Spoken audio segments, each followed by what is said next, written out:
हरे कृष्णा। आप सभी का हार्दिक स्वागत है मेरी भगवत गीता की सीरीज में।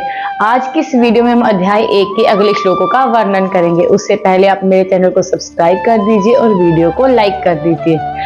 ओम ज्ञानतिमिरान्धस्य ज्ञानाञ्जनशलाकया चक्षुरुन्मिलितं येन तस्मै श्रीगुरुवे नमः।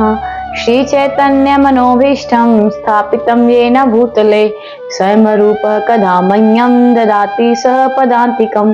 वन्देऽहं श्रीगुरु श्रीयुतपदकमलं श्रीगुरुन् वैष्णवांश्च श्रीरूपं साग्रजातं सैगं रघुनाथान्वितं तं सजीवं साधुवेतं सावधूतं परिजन सहितं कृष्ण चैतन्य देवं श्री राधा कृष्ण पादान् सैगं ललिता श्री विशाखान्वितांश्च।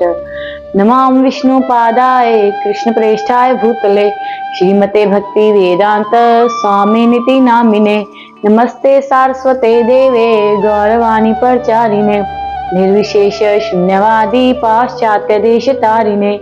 हे कृष्ण करुणा सिंधु दीन बंधु जगतपते गोपेश गोपिका कांत श्री राधा कांत नमोस्तुते। तप्त कांचन गौरांगी श्री राधे वृंदावनेश्वरी वृषभानुसुते देवी प्रणमामि हरिप्रिये। वाञ्छाकल्पतरुभ्यश्च कृपा सिन्धुभ्येव च पतितानां पावनेभ्यो वैष्णवेभ्यो नमो नमः। जय श्री कृष्ण चैतन्य प्रभु नित्यानंद श्री अद्वैत गदाधर श्रीवासादि गौर भक्त वृंद। हरे कृष्णा कृष्ण कृष्ण हरे हरे हरे राम राम राम हरे हरे। अध्याय 1 कुरुक्षेत्र के युद्ध स्थल में सैन्य निरीक्षण। श्लोक संख्या 32। किम न राज्यं गोविंद किम भोगे जीवितेन वा येषाम् अर्थे कांक्षितं न राज्यं भोगा सुखानि च। श्लोक संख्या 33। ते इमे अवस्थिते युद्धे प्राणान्त्यक्त्वा धनानि च आचार्य पितृपौत्रा तथा एव च पितामहा। श्लोक संख्या 34। मातुला शूरा पौत्रा शाला संबंधिन तथा एतान्ना हन्तुम् इच्छामि घृत अपि मधुसूदना। श्लोक संख्या 35। अपि त्रैलोक्या राजस्य हेतो किं नु मही कृते निहत्य धृतराष्ट्रं नाका प्रीति स्यात् जनार्दना। अर्थ: हे गोविंद, हमें राज्य सुख अथवा इस जीवन से क्या लाभ, क्योंकि जिन सारे लोगों के लिए हम उन्हें चाहते हैं वे ही इस युद्ध भूमि में खड़े हैं। हे मधुसूदन, जब गुरुजन, पितृगण, पुत्रगण, पितामह, मामा, ससुर, पौत्रगण, साले तथा अन्य सारे संबंधी अपना अपना धन एवं प्राण देने के लिए तत्पर हैं और मेरे समक्ष खड़े हैं, तो फिर मैं इन सबको क्यों मारना चाहूंगा? भले ही वे मुझे क्यों ना मार डालें। हे जीवों के पालक, मैं इन सबों से लड़ने को तैयार नहीं, भले ही बदले में मुझे तीनों लोग क्यों ना मिलते हों।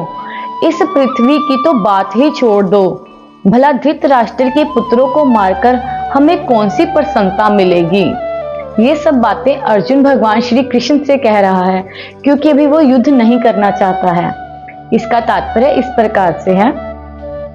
अर्जुन ने भगवान कृष्ण को गोविंद कहकर संबोधित किया, क्योंकि वे गोवों तथा इंद्रियों की समस्त प्रसन्नता के विषय हैं।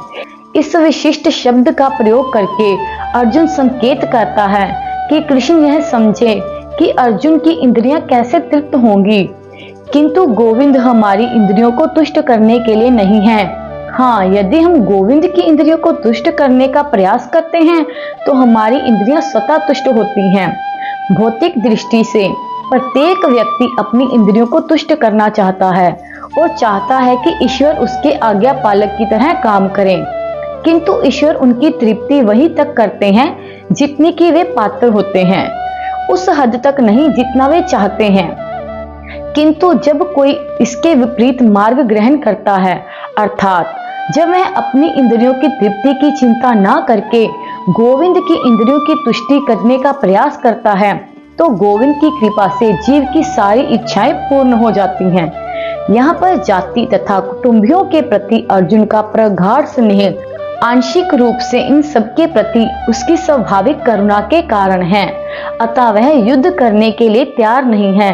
हर व्यक्ति अपने वैभव का प्रदर्शन अपने मित्रों तथा परिजनों के समक्ष करना चाहता है, किंतु अर्जुन को भय है कि उसके सारे मित्र तथा परिजन युद्ध भूमि में मारे जाएंगे और वह विजय के पश्चात उनके साथ अपने वैभव का उपयोग नहीं कर सकेगा।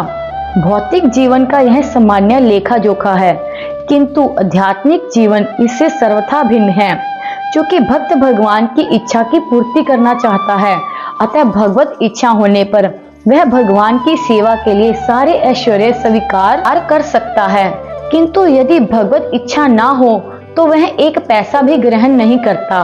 अर्जुन अपने संबंधियों को मारना नहीं चाह रहा था, और यदि उनको मारने की आवश्यकता हो तो अर्जुन की इच्छा थी कि कृष्ण स्वयं उनका वध करें। इस समय उसे यह पता नहीं है कि कृष्ण उन सबों को युद्ध भूमि में आने के पूर्व ही मार चुके हैं। अब उसे निमित्त मात्र बनाना है। इसका उद्घाटन अगले अध्यायों में होगा। भगवान का असली भक्त होने के कारण अर्जुन अपने अत्याचारी बंधु बांधवों से प्रतिशोध नहीं लेना चाहता था, किंतु यह तो भगवान की योजना थी कि सबका वध हो। भगवत भक्त दुष्टों से प्रतिशोध नहीं लेना चाहते, किंतु भगवान दुष्टों द्वारा भक्त के उत्पीड़न को सहन नहीं कर पाते। भगवान किसी व्यक्ति को अपनी इच्छा से क्षमा कर सकते हैं, किंतु यदि कोई उनके भक्तों को हानि पहुंचाता है तो वे उसे क्षमा नहीं करते। इसीलिए भगवान इन दुराचारियों का वध करने के लिए उद्यत थे, यद्यपि अर्जुन उन्हें क्षमा करना चाहता था। आज का हमारा ये श्लोक यहीं पर खत्म होता है। हम आगे आने वाली वीडियो पर आगे के श्लोकों पर चर्चा करेंगे। और यदि आपको ये श्रीमद् भगवत गीता सीरीज अच्छी लग रही हो तो कमेंट में हरे कृष्णा जरूर लिखिए, और इस वीडियो को ज्यादा से ज्यादा अपने फ्रेंड्स के साथ शेयर करिए। हरे कृष्णा।